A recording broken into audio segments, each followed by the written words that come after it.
Olá, meninos e meninas, tudo bem?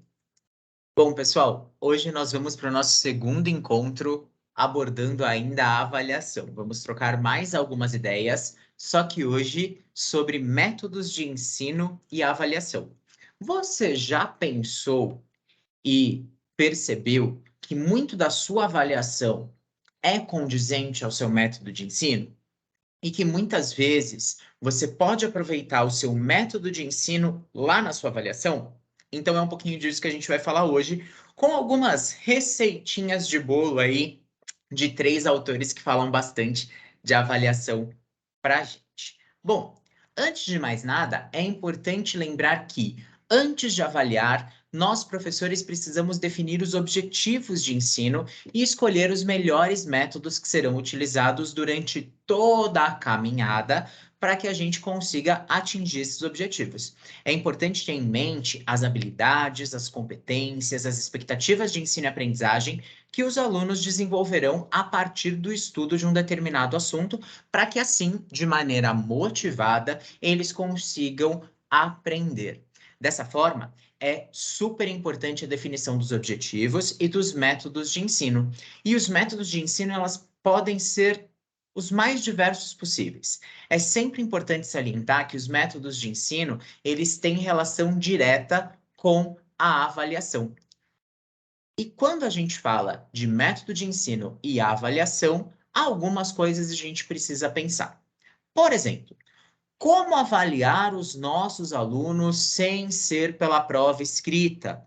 Muitos de nós ainda recorremos a esse método de avaliação que é lá de trás. Não que a prova escrita não seja importante para trazer para os nossos alunos alguns instrumentos e algumas apropriações, porque na vida cotidiana eles serão avaliados no vestibular com provas escritas, em avaliações de larga escala com provas escritas. Mas será que eu preciso reduzir a minha prática em sala de aula a provas escritas? A partir de agora, então, a gente vai ver uma série de métodos de ensinos diferentes com sugestões para a sua avaliação. Então, pegue aí um lápis, pegue aí uma caneta, um papel e vamos fazer anotações para que a nossa discussão seja o mais produtiva possível. Vocês já ouviram falar no método de soluções de problemas? O método de solução de problemas é a base de uma das áreas que nós temos aqui no nosso SESI. A nossa rede SESI de ensino traz o método de solução de problemas dentro da área de ciências da natureza, mas não quer dizer que a gente não possa utilizar esse método nas demais áreas do conhecimento. Quando nós temos um problema, o que a gente entende por problema, né?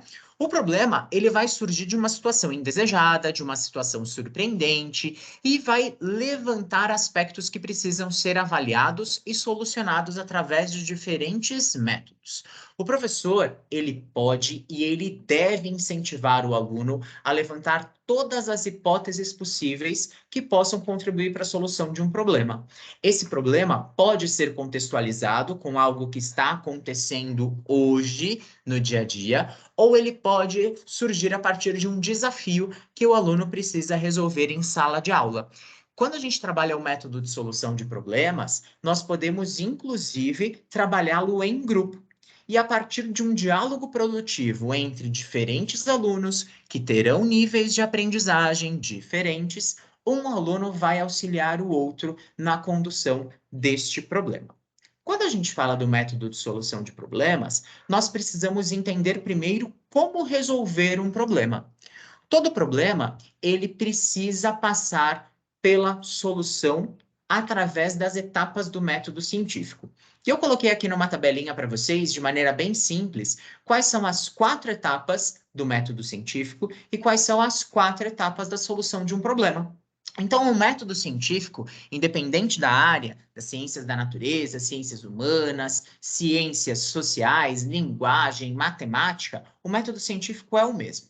Primeiramente, a gente observa e propõe um problema.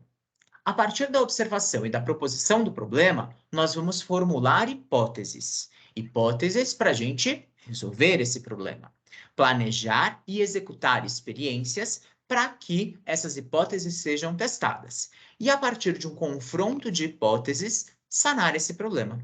Nas etapas da solução de um problema, nós temos as mesmas etapas do método científico. Primeiro, a gente compreende o problema que chegou até as nossas mãos, a gente cria um plano de ação, executa esse plano e analisa a solução obtida para este problema. Então, vejam como as etapas da solução de um problema e as etapas do método científico são sempre casadas. Eu posso pegar uma notícia de um jornal, de uma revista, e utilizar isso como um problema.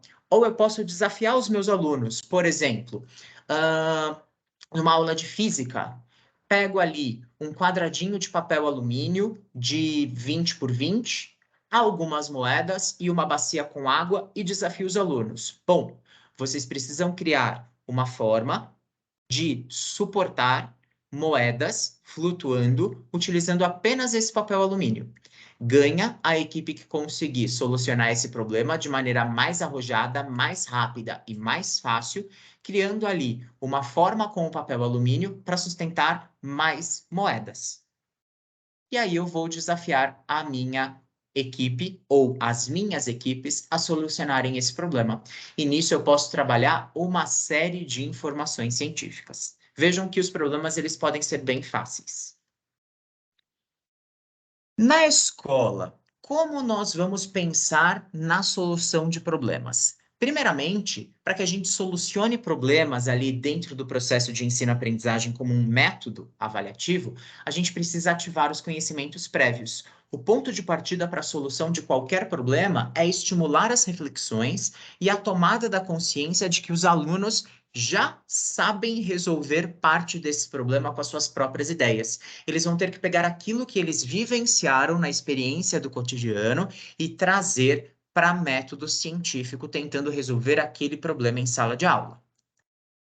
Depois, eles vão formular hipóteses através da relação causa e efeito, sem interação com fenômenos intermediários, eles vão tentar resolver esses problemas. Nem sempre essas hipóteses que eles vão formular serão científicas. Eles podem utilizar o senso comum e, através do raciocínio hipotético-dedutivo, resolver esse problema.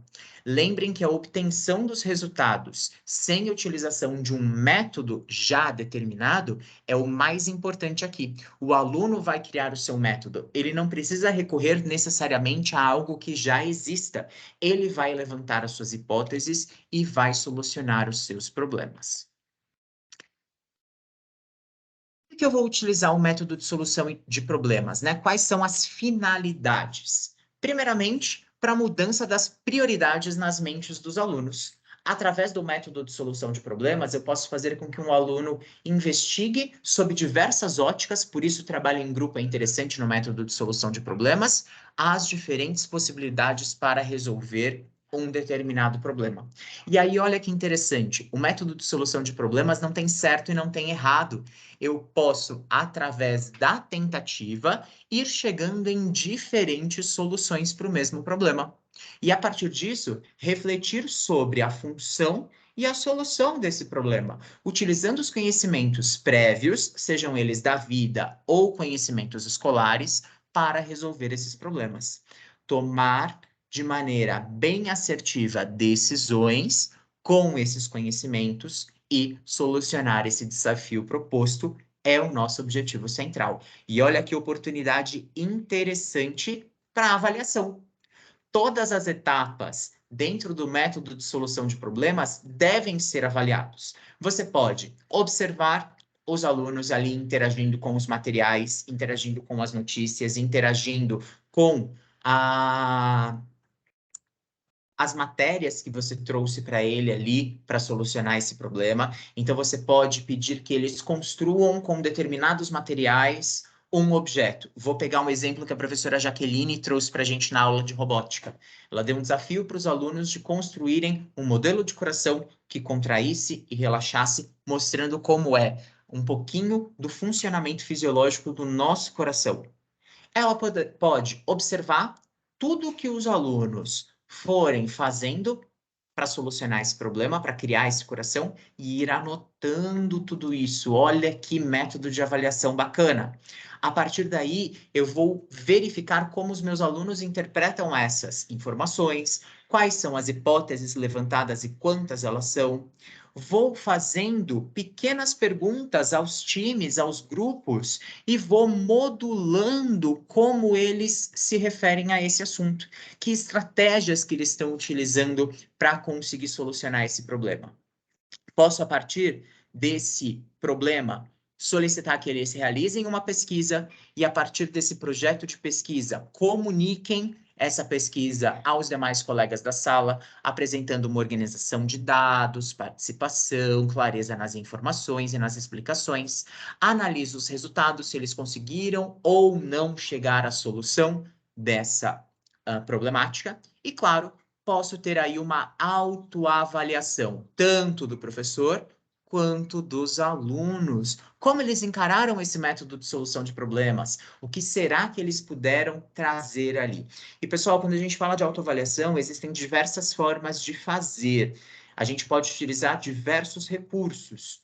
Uma conversa reflexiva, um pequeno questionário, rubricas, tabelas de autoavaliação. Então, existem diferentes modelos de diversos autores, tá bom? Projeto. Projeto é um outro tipo de método que é bem interessante ser arraigado aí dentro das nossas práticas. Muitos de vocês já trabalham e já têm os projetos enraizados, mas eu posso utilizar os projetos tanto em atividades individuais, eu posso ter projetos individuais, quanto projetos em grupo, de maneira disciplinar ou interdisciplinar. O que é importante é que todo projeto resulta em um produto final concreto. Esse produto, ele pode ser uma campanha, ser uma comunicação, ele pode ser um instrumento de verificação de aprendizagem também. Dentro de um projeto, eu desenvolvo a iniciativa dos alunos, a tomada de decisão, a persistência, a independência e, acima de tudo, a autonomia, porque a partir de uma expectativa de ensino-aprendizagem, eu consigo buscar informações cotidianas contextualizadas sobre aquilo e transformar isso em um projeto integrador de diferentes áreas, estimulando muito mais o interesse dos alunos perante uma ou outras disciplinas. Os projetos, eles fornecem mais explicações do que as aulas tradicionais, porque é o próprio aluno que vai correr atrás das explicações, e nós, professores, seremos somente os mediadores. Todo projeto traz um bom resultado. Por exemplo, eu posso criar ali dentro da escola, na disciplina de Ciências da Natureza, uma mini estação meteorológica, utilizando materiais diversos, sem tantos materiais já criados, como termômetros e tudo mais. Eu posso utilizar uma toalha úmida e verificar quanto tempo essa toalha úmida demora para ficar seca, e a partir daí criar mais ou menos um sistema de determinação de umidade relativa do ar.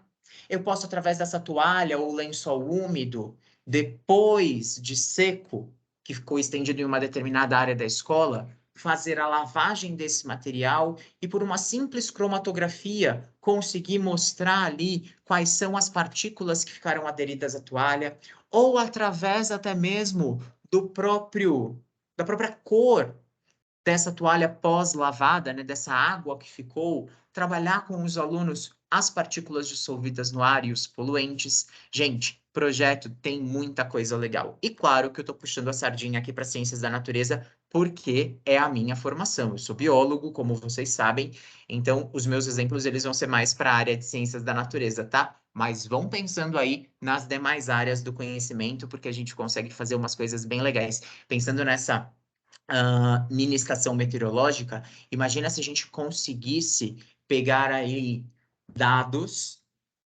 de informações de saúde, por exemplo, das internações nos períodos do ano em que eu mais tenho poluentes, que é o outono e o inverno por conta da falta de chuvas, criar ali gráficos de internações por problemas respiratórios, associar isso à revolução industrial, associar isso a questões de biomas, vai ser incrível. E isso eu só estou falando de um projeto, por exemplo. Bom, qual é a característica ou quais são as características do método de projetos, né? O método de projetos ele tem que ser bem planejado e escolhido junto com os alunos. Então, ele não vai partir somente do professor. O aluno, ele precisa estar engajado no projeto. Geralmente, quem vai nos trazer ali informações sobre querer fazer um projeto são os próprios alunos. Então, muitas vezes os alunos trazem essa angústia, essa necessidade de trabalhar um determinado tema que você, professor, pode transformar em um projeto. Lembrando que uma característica desse método é que ela tem que ter um objetivo claro e específico, senão vira oba-oba, vira bagunça, tá? A metodologia ela pode ser reestruturada à medida que o projeto vai se desenvolvendo, para que a gente consiga contornar situações inesperadas com a máxima criatividade possível. É sempre importante lembrar que quando a gente trabalha com projetos, nós vamos ter habilidades desenvolvidas bem específicas, como a habilidade de experimentação. Eu posso utilizar a experimentação para exemplificar ali etapas de um projeto dentro de um laboratório, na sala de aula, fora da sala de aula. Eu posso desenvolver pesquisas sociais, entrevistas, visitas, relatos, coletar dados de diferentes fontes, trabalhar a observação e estimular a participação desses alunos em feiras, em exposições, em campanhas, através do método de projetos. Como eu posso avaliar um projeto? Todas as etapas de um projeto podem ser avaliadas, assim como a gente falou na etapa de solução de problemas. Então, eu vou observar os meus alunos trabalhando, eu posso criar tabelas de observação. Quais são os pontos que são importantes para eu avaliar? Será que tarefas semanais que os alunos precisam realizar, como objetivos palpáveis ali, podem ser colocadas na avaliação? É claro que podem. Interpretação das informações, elaboração das hipóteses, perguntas que o aluno vai trazendo para o professor, a realização de projetos são exatamente as mesmas partes avaliativas que a gente falou no método de solução de problemas, tá? O método de solução de problemas é um projeto, só que menor, rápido. O projeto é algo maior. Então, eu posso ter um projeto inteiro para uma etapa, um projeto inteiro para um mês, um projeto inteiro para 6 meses. Vamos pegar uma coisa que a gente estava discutindo as últimas semanas aí, o projeto que nós estamos criando interdisciplinar para trabalhar o livro diário de Anne Frank com os 6 anos. Então, eu vou ter ali trabalhos de linguagens, trabalhos de ciências humanas, trabalho de ciências da natureza e trabalho de matemática em conjunto. E para isso, eu vou ter uma avaliação conjunta também. Olha que interessante trabalhar com o método de projetos, pessoal. Simulações. Simulação é uma outra metodologia que algumas pessoas podem fazer uso dentro das suas aulas e, a partir daí, trazer diferentes formas de avaliar. Muitas vezes a gente usa simulações nos debates simulados, que eu acho muito interessante, mas eu posso criar simulações através de dramatizações, de programas de computador que eu vi que muitos de vocês fazem, utilizar simulações em jogos, em atividades de discussão, como eu falei, dos debates. O que é legal da simulação? É uma metodologia bem interessante. Os participantes estão envolvidos em uma situação-problema e, a partir dessa situação-problema, simulam através de tomadas de decisões, de criação de personagens, toda uma situação. Dentro da simulação, eu exijo a tomada de decisão dos meus alunos e analiso as consequências dessas tomadas de decisão. É muito interessante pensar, por exemplo, que eu posso fazer uma simulação do tipo tribunal do júri para uma situação polêmica. E, a partir disso, dividir a sala em diferentes grupos que vão levantar aí hipóteses, levantar informações para defender aquela situação. Eu posso criar simulações, por exemplo, de uma decisão a ser tomada frente a uma área natural. Então, vamos pensar numa situação hipotética. Eu tenho terras indígenas que estão sendo desapropriadas para a construção de um shopping center no meio da Amazônia. E eu tenho alguns personagens nessas situações: a tribo indígena, as ONGs ambientalistas, os governantes da região e, claro, os donos do empreendimento. Será que dá para a gente fazer uma discussão e associar geografia, ciências da natureza, língua portuguesa, história, sociologia, filosofia em tudo isso? É claro que dá. Basta a gente criar ali um texto padrão que descreve a situação, dividir os personagens e aí partir para as pesquisas com os alunos e depois a apresentação dessa dramatização. E nisso eu consigo avaliar muita coisa. Que habilidades são trabalhadas em uma simulação? Caracterização de um problema. Eu posso pedir para que os alunos caracterizem esses problemas, coleta de informações pertinentes à análise do problema, avaliação da importância das informações coletadas e principalmente das fontes coletadas, tomada de decisão, validade das decisões e as suas consequências. E é uma ótima oportunidade de nós trabalharmos a autonomia e a consideração das consequências tomadas. O professor aqui vai agir também como mediador do processo de ensino-aprendizagem. Teve uma simulação muito marcante quando eu era aluno, que é bem interessante trabalhar também, que foi uma simulação sobre uma decisão judicial de aborto. Então, eu estava, eu acho que no primeiro ano do ensino médio, e uma professora de biologia, ela criou uma situação problema que trazia uma garota que tinha sido violentada sexualmente por um familiar e ela tinha solicitado o aborto. Então, a gente fez um simulado aí de um julgamento dessa decisão, se o júri ia decidir por permitir ou não o aborto. E aí alguns grupos foram divididos na época, se eu não me engano, nós tínhamos os familiares da garota, a própria garota, os advogados, os promotores, nós tínhamos aí médicos, tínhamos religiosos, tínhamos sociedade como um todo, e alguns desses grupos eram a favor, outros contra o aborto, e nós fizemos uma pesquisa muito, muito, muito grande para trazer a apresentação final aí no tribunal. Lembrando que todas as informações tinham que ser baseadas em dados científicos, então eu precisava pesquisar, não podia ter achismo, e isso é muito legal dentro de uma simulação. Isso me marcou bastante, eu lembro até hoje. Faz tempo, hein?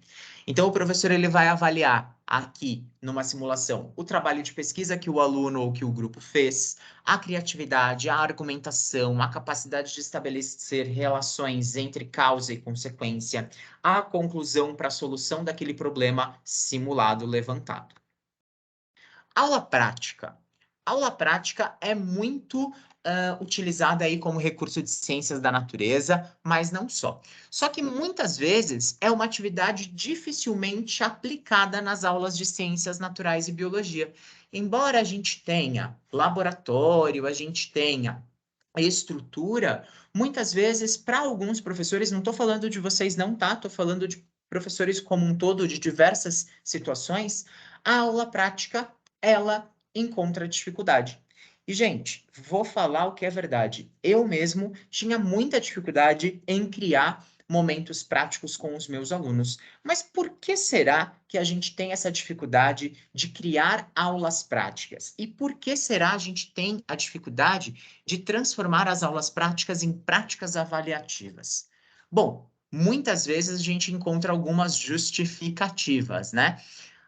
Por muitas vezes. A falta de tempo para a preparação do material, a falta de segurança em controlar a turma, a falta de conhecimento para organizar as experiências, não encontramos material ideal, não encontramos equipamentos ideais e não temos instalações ideais para isso. Mas calma, que as aulas práticas elas não precisam ser bichos de sete cabeças. Nós temos laboratório na instituição, então falta de instalações não é uma justificativa. Falta de tempo, realmente a gente pode ter aí problemas com relação ao tempo, mas o que é mais importante, a aula prática demanda tempo de planejamento, tempo de execução e tempo de transformação. É importante lembrar que a aula prática, ela é um momento privilegiado em que o aluno ele vai testar hipóteses frente a um experimento sem ter tido conhecimento prévio daquilo. Então, muitas vezes, quando a gente trabalha com aula prática, a gente precisa sempre lembrar em como aplicar.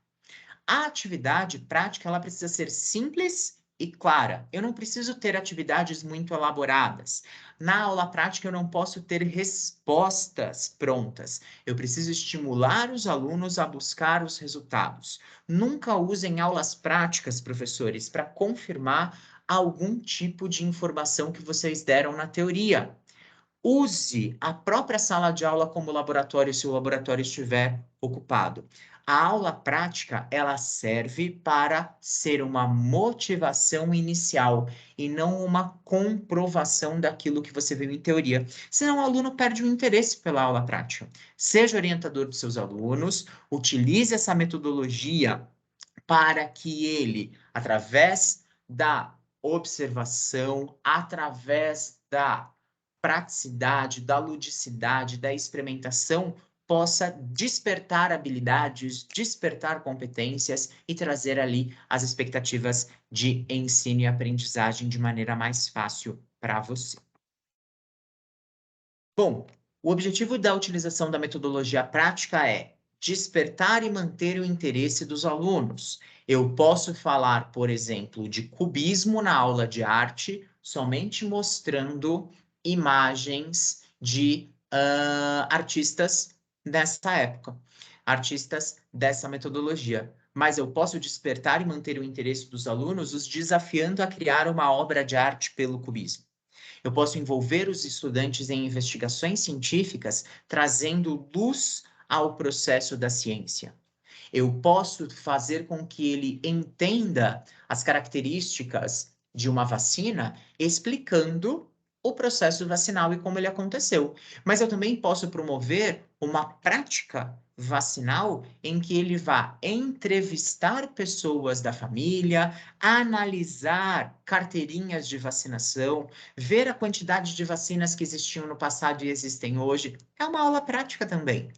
Eu posso pedir para que ele escreva um determinado texto de uma determinada estrutura, mas eu também posso pedir que ele leia um texto já escrito e analise. Olha que prática interessante para a área de linguagens que eu sei que vocês fazem. Então, a gente precisa sempre desenvolver a capacidade do aluno solucionar problemas, independente de qual abordagem. Compreender conceitos básicos através da prática, desenvolver raciocínio, imaginação e interpretação. Na avaliação de uma aula prática, eu preciso sempre lembrar do seguinte, que a avaliação está diretamente relacionada aos objetivos. E não é porque um experimento não deu certo que ele não pode ser avaliado. Eu posso fazer a análise do erro. Para que um objetivo seja atingido, o aluno ele precisa seguir um determinado roteiro, um passo a passo dentro da experimentação científica. O professor, ele pode solicitar para que o aluno faça uma pesquisa sobre o tema que foi trabalhado e, ao final dessa pesquisa, pós-prática, realizar um relatório, onde ele vai trazer uma conclusão crítica sobre o assunto. Uma das coisas que eu gosto sempre de estimular, quando eu estou em sala de aula, é que o aluno crie o relatório já a partir da própria prática. Depois ele vai realizar a pesquisa, vendo se as hipóteses que ele levantou ali na prática têm relação com a literatura. E as excursões, os passeios, as vivências extra-classes, será que são para divertimento ou serão aulas de verdade que o professor tem aí o privilégio de ministrar fora do ambiente escolar? Nenhuma vivência extraclasse, nenhuma excursão, nenhum passeio é somente recreativo. As vivências extraclasses são oportunidades de lecionar em outros ambientes, trazendo luz para muitos conhecimentos dos alunos. Levar os alunos a um museu, levar os alunos ao Centro Histórico de São Paulo, levar os alunos ao Mercadão, levar os alunos a Bertioga, Paranapiacaba, ambientes naturais, são momentos privilegiados do ensino e aprendizagem que eu vou ter momentos de avaliação. É sempre importante lembrar que para organizar uma excursão, uma vivência extraclasse, eu preciso de um roteiro. Os alunos, eles precisam saber o que eles vão observar. E eu preciso ter um roteiro de observações. Nenhum aluno pode ir para uma vivência extraclasse sem um roteiro com uma pauta do que ele vai colher de informações. aí eu vou ter efetivamente aprendizado nessa excursão. Para a organização e avaliação de uma excursão, a gente tem que levar em consideração algumas questões interessantes. Se a gente não tem experiência em fazer vivências extraclasse, dê preferência a locais perto da escola, para você ir ganhando alguma experiência. Agora, se você já tem essa expertise, parta para outros locais. Gente, eu posso fazer uma vivência extra-classe realmente de maneira simples, levando os alunos aos jardins. Olha a diferença, vou puxar a sardinha para biologia de novo, tá? Olha a diferença de ministrar uma aula de botânica projetando uma planta no Nubank ou levando ele para o jardim e fazendo com que ele olhe as nervuras, os tipos de folha, os tipos de caule nas plantas que eu tenho ali fora da sala de aula. Eu tenho o mesmo recurso, o ambiente da escola, mas em um eu vou projetar uma imagem e no outro eu vou levar o aluno a colocar a mão na massa. Não deixa de ser uma excursão, não deixa de ser uma vivência extraclasse. Eu só fiz ela perto da escola. Então, toda vivência extraclasse, ela precisa ter objetivos específicos, você precisa estabelecer um problema a ser resolvido e, partindo desse problema, estimular a observação e a coleta de dados dos alunos. Sempre é importante que o professor, antes de propor uma vivência extraclasse, conheça o ambiente que o aluno está indo. Então, faça um reconhecimento do local previamente, você, professor, e identifique os problemas para a investigação, identifique quais são os pontos de observação que você precisa estimular que os alunos observem. Não dá para a gente fazer uma vivência extraclasse se você, professor, não conhece o local onde você está levando os seus alunos, porque senão vai ser novidade para você e para ele e vai virar mais recreação do que investigação científica. Elabore um roteiro com instruções e com perguntas para este aluno responder. Perguntas que podem ser objetivas, que podem ser dissertativas, que podem ser descritivas, e realize o trabalho de campo de maneira investigativa. Todos os alunos, munidos com o seu roteirinho, vão ali passando pelas alas de um museu, pelos setores de um museu, analisando, por exemplo, as obras de arte dentro do MAN, do MASP, e vão relatando ali as principais informações. Ou eu levo os alunos para Paranapiacaba para fazer uma trilha e eu tenho ali um roteirinho do que eu quero que eles observem sobre a composição, a temperatura, as sensações, os sons. Uso a escala de Belfort, por exemplo, para ventos. Uso a escala de iluminação de Newton, uso uma série de recursos para que o aluno foque a atenção e não use a vivência extraclasse como simplesmente uma maneira dele sair da sala de aula para se divertir. Ele vai se divertir, mas com aprendizado. E quando os alunos retornarem da vivência extraclasse na escola, na sua próxima aula, você vai organizar esses dados com ele, vai analisar todo esse material que foi coletado, discutir os dados, vai concluir a descrição final e a síntese final dessa experiência, dessa visita. Por exemplo, uma prática que a professora Samara fez que ficou muito legal foi o diário de viagem, em que os alunos puderam descrever tudo o que eles observaram lá no Centro Histórico de São Paulo. É uma forma da gente coletar essas informações e padronizar um sistema, tá? Mas sempre é importante o aluno ir com o roteiro. Ele precisa ir para sair dessa classe sabendo o que ele tem que observar, tá? Vídeos. Vídeo é uma outra metodologia bem interessante. Essa semana eu vi alguns professores utilizando vídeos e eu acho muito legal o uso de vídeos. A gente pode utilizar vídeos como motivação inicial para trabalhar um determinado assunto e, a partir desse vídeo, recobrar a avaliação diagnóstica, fazendo algumas perguntas pertinentes em pontos do vídeo para saber se os alunos sabem daquele assunto. Posso utilizar o vídeo para introduzir temas novos, para facilitar a compreensão de um determinado assunto, um vídeo explicativo, um vídeo experimentativo. Posso utilizar vídeos para abrir debates sobre temas polêmicos. Posso utilizar vídeos para apresentar situações diferentes das citadas em aula e posso utilizar vídeos para apresentar a parte histórica daquela ciência, seja a ciência linguística, seja ciência humana, seja ciência da natureza, seja ciência matemática ou a que for. Um vídeo ele é sempre um bom recurso, mas a gente precisa tomar alguns cuidados com a utilização dos vídeos, tá? O vídeo é um recurso auxiliar relacionado ao conteúdo estudado. Eu não posso utilizar um vídeo como um divertimento. Ah, me sobrou uma aulinha, eu vou apresentar um vídeo para esses alunos. Ele não deve substituir atividades práticas e ele não deve substituir uma aula. Vídeo é aula, não é atividade de lazer, pessoal. Então, também com o vídeo é interessante você assistir sempre o vídeo antes de exibir para os alunos, afinal, você precisa saber do que se trata o vídeo. Lembre-se sempre que, se for um filme, se for uma animação, o vídeo que for, é interessante que ele seja curto, tá?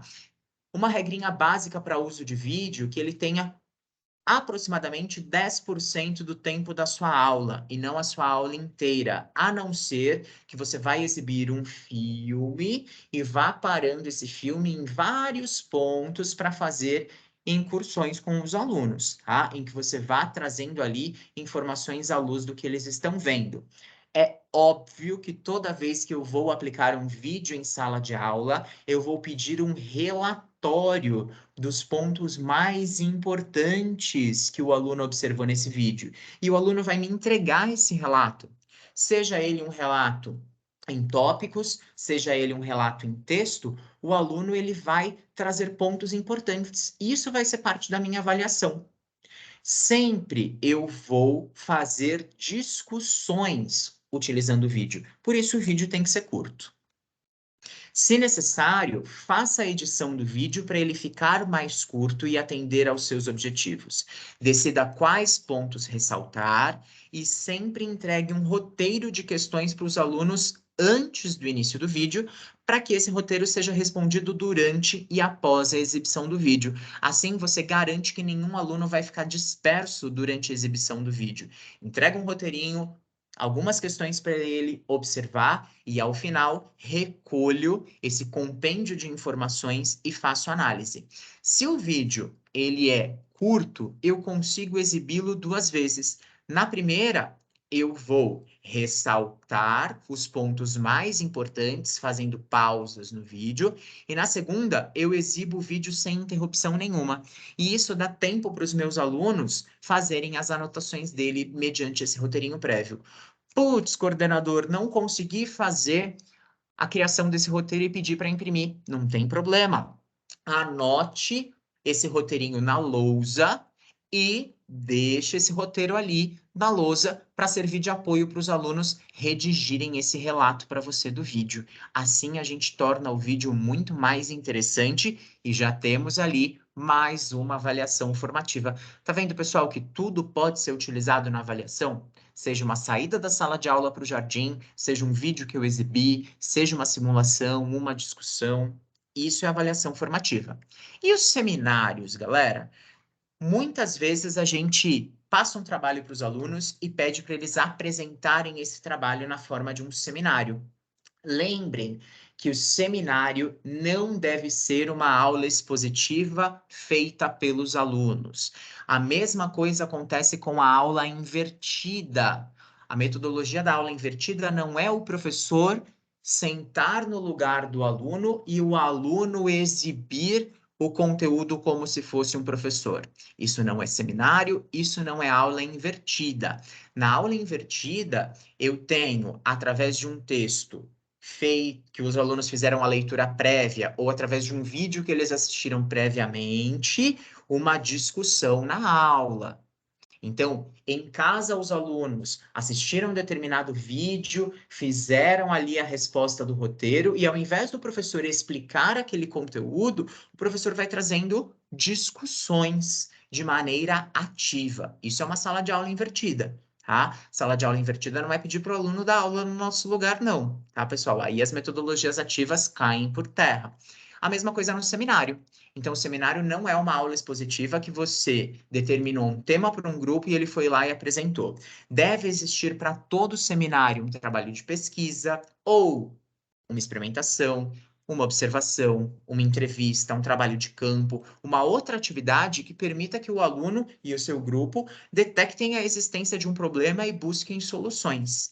Então, o seminário ele tem que ter um fundamento, por exemplo, como aconteceu no trabalho de TPT da professora Ilvanita, em que os alunos fizeram pesquisas de campo, gravaram vídeos, trouxeram entrevistas e depois isso transformou-se em um seminário apresentado para todos da sala, compartilhando assuntos distintos. O que o aluno deve saber sobre o seminário? Primeiro, que será preciso elaborar um material audiovisual. Ele pode utilizar slides, transparências, cartazes, vídeos, podcasts, ele pode utilizar o material que ele quiser. Será preciso fornecer um roteiro para a sala? Muitas vezes sim. Então é interessante que o aluno que vai apresentar o seminário ou o seu grupo crie um pequeno roteirinho e entregue para os colegas fazerem apontamentos. E esses apontamentos serão depois entregues para o professor, fazendo parte da prática avaliativa. Em um seminário, todos devem apresentar o trabalho? Eu acho que essa é uma das perguntas que mais os alunos realizam para a gente. O ideal é que sim, todos devem apresentar o trabalho e todos devem saber o trabalho como um todo. Eu não divido conhecimento em gavetinhas, assim como eu não vou dividir o trabalho em gavetinhas. Logo, não dá para aceitar que o aluno X saiba uma parte do trabalho e o aluno Y saiba outra e ninguém se converse nesse ponto. Todo mundo deve efetivamente conhecer o trabalho como um todo. A apresentação, dependendo do objetivo, ela pode ou não ser executada por todos, mas aí é uma coisa que vocês vão combinar com os alunos, tá? E se ela não for apresentada por todos os alunos do grupo, como eu vou avaliar este grupo? Lembra, eu tenho uma pesquisa por trás, eu tenho materiais audiovisuais, eu tenho a apresentação, eu tenho roteiros que eles entregaram para os demais grupos. Falas podem ser lidas? Depende do seu objetivo. É uma outra pergunta que os alunos fazem. Eu gosto de estimular os meus alunos, quando eu estou como professor em sala de aula, a trazerem para a gente discussões, trazerem para a gente pontos que não necessariamente precisam ser decorados ou lidos. Eu gosto que o aluno expresse de maneira simples aquilo que ficou da pesquisa que ele realizou para o seminário. O professor ele deve explicar todos esses itens em um roteiro para a realização do seminário. E a partir desses itens, ir fazendo esses combinados com os alunos, tá? E a avaliação? Eu posso avaliar a apresentação, mas aí sempre eu tenho que lembrar que tem aqueles alunos mais tímidos que não gostam de falar em público. Eu posso avaliar a sequência de ideias estabelecidas para essa apresentação, a capacidade de debate, de discussões, o trabalho escrito, o material audiovisual produzido. As formas de avaliação, elas também têm que ser mencionadas nesse roteiro para a criação do seminário. Esse roteiro é um roteirinho que vai trazer o passo a passo do que você, professor, considera como essencial para esse seminário. O professor Oswaldo Frota Pessoa traz na coleção Os Caminhos da Vida uma tabelinha aqui de autoavaliação para o seminário que vocês podem utilizar. A equipe deve realizar uma autoavaliação, então o grupo de alunos deve fazer uma autoavaliação e o professor vai estabelecer os itens importantes para essa autoavaliação. Lembrando que eu posso ter regrinhas. Aqui na autoavaliação do manual do professor da coleção Os Caminhos da Vida, do professor Oswaldo Frota Pessoa, ele traz, por exemplo, a seguinte recomendação: apenas 2 alunos do grupo podem receber a mesma nota no mesmo critério de autoavaliação. E essa autoavaliação vai de 0 a 10 pontos, com os aspectos: elaboração do plano de trabalho, pesquisa bibliográfica e levantamento de dados, visitas e entrevistas, redação e apresentação escrita do trabalho, frequência e participação nas reuniões. Dentro do manual do professor, nessa coleção Os Caminhos da Vida, existem várias tabelinhas como essa, tá? Eu vou deixar as referências ao final da aula de hoje. Para facilitar a avaliação do trabalho escrito, existe também a necessidade da construção de uma tabela de itens a serem avaliados. Olhem essa sugestão do professor Oswaldo Frota Pessoa também. Aspectos, cada um vale de 0 a 2 pontos. Aí eu tenho conteúdo, redação e bibliografia consultada, visitas e entrevistas, apresentação em classe e autoavaliação da equipe. Essa é a tabela da avaliação de nós, professores, para com o seminário dos alunos. Só uma sugestão, tá? E aulas expositivas? É possível avaliar nas aulas expositivas?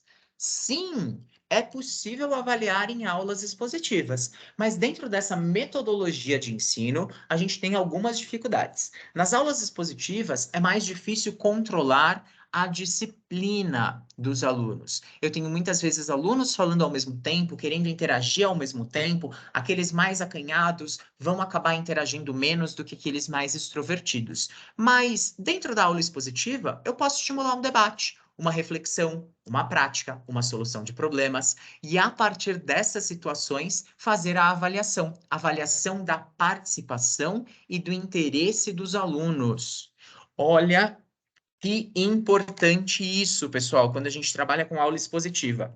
Lembra que eu falei no nosso outro encontro da DEPAC que a observação do professor é uma ferramenta muito importante da avaliação? Avalie a participação dos seus alunos e o interesse deles todos os dias, e não só na prova. E é essa avaliação que tem que estar registrada lá no campo de observações que vocês têm no diário eletrônico. Você pode descrever ali como foi a participação, o interesse, o engajamento, o envolvimento do seu aluno.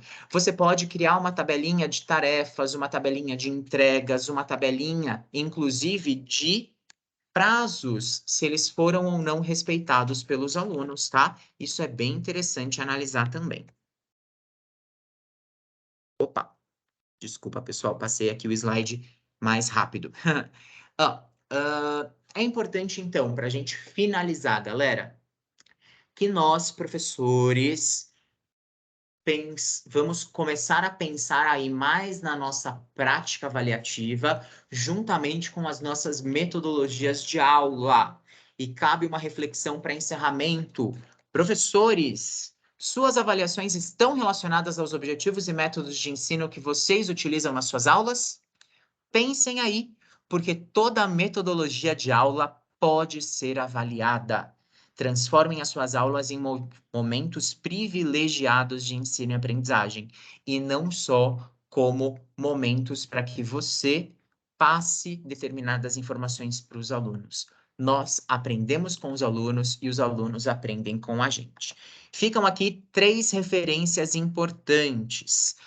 Professora Miriam Krasilchik, da USP, tem um livro de prática de ensino de biologia, que embora o livro traga aí o nome biologia, ela fala um pouco sobre métodos de ensino em todas as áreas de conhecimento.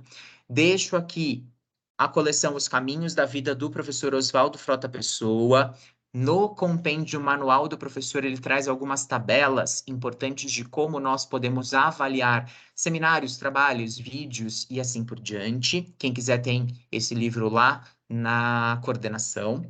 Também do professor Oswaldo Frota Pessoa, com algumas colaborações, o livro Como Aprender, aliás, Como Ensinar, desculpa, Ciências. E aqui não só ciências da natureza, tá, pessoal? Todas as ciências, também vale muito a pena ler. Se eu não me engano, eu tenho esse livro lá na coordenação também. Bom, galera, por hoje é só. Espero que vocês tenham gostado aí de mais uma oportunidade de pensarmos a avaliação. Hoje com algumas receitinhas, né, mais práticas do que no nosso último encontro. Muito obrigado pela presença de todos, gratidão e novamente que o compartilhamento de todas essas ideias e práticas seja a força motriz do nosso trabalho. Beijo, beijo, até a próxima. Tchau, tchau.